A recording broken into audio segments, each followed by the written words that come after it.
It's not as though we don't ever see 90s. It's just that we don't stay there for very long because of our increase in rainfall over the last several days. And that included today, although our rain coverage was a little bit lower, got a record-setting total at Kenner, hitting 2 inches of rainfall. Record on this date was 1.96 inches, set back in the 60s.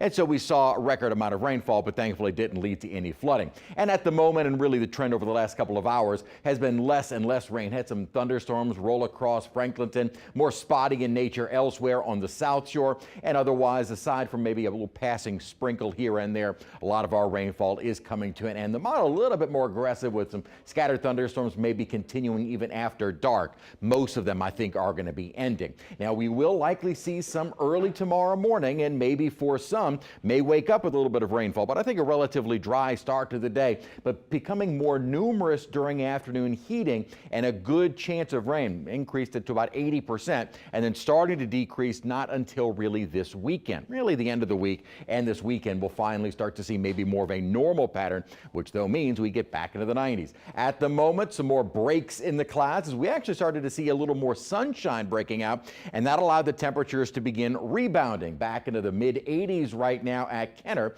with again that record-setting 2 inches of rainfall. Today's high though at 89. Then we got the rainfall. The low for the day was that rain-cooled air dropped down to 73 degrees. The rain really does help us out, and at times you don't need heavy soaking storms. Even just some passing cloud cover can help us out with our temperatures. 77, we've had some showers at Hammond. Elsewhere though, with a bit more sunshine breaking out, 80s, and even a few locations getting back to around 90 degrees. This is all still because of that upper trough, not as well defined as it had been over the weekend, but still there, increasing the instability in the atmosphere. This troughing pattern will continue in the coming days, and in fact, we're actually going to see kind of a cutoff low develop, which again will keep that instability over southeast Louisiana. That though starts to change by the end of the week. The upper trough starts to lift north, and that upper low begins to weaken, and we will start to see an upper high building in late on Friday, the weekend, and early next week. This upper ridging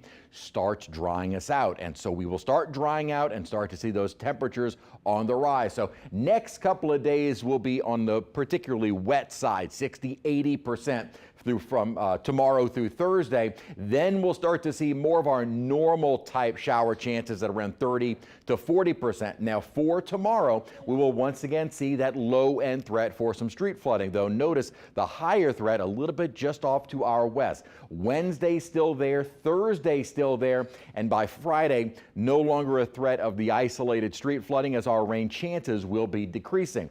Most of our rainfall in the coming days will be out to our west, Texas in particular, but even southwestern Louisiana with regards to accumulation. This is looking at the next 5 days. 1 to 2 inches is like we will see on a wide scale. Localized higher amounts, though, are possible in the coming days. And we've had some good soaking rains, not only this summer, but really for the year. We are over for the month of July, 2.7 inches of rainfall. And for the year, we have a surplus of a foot.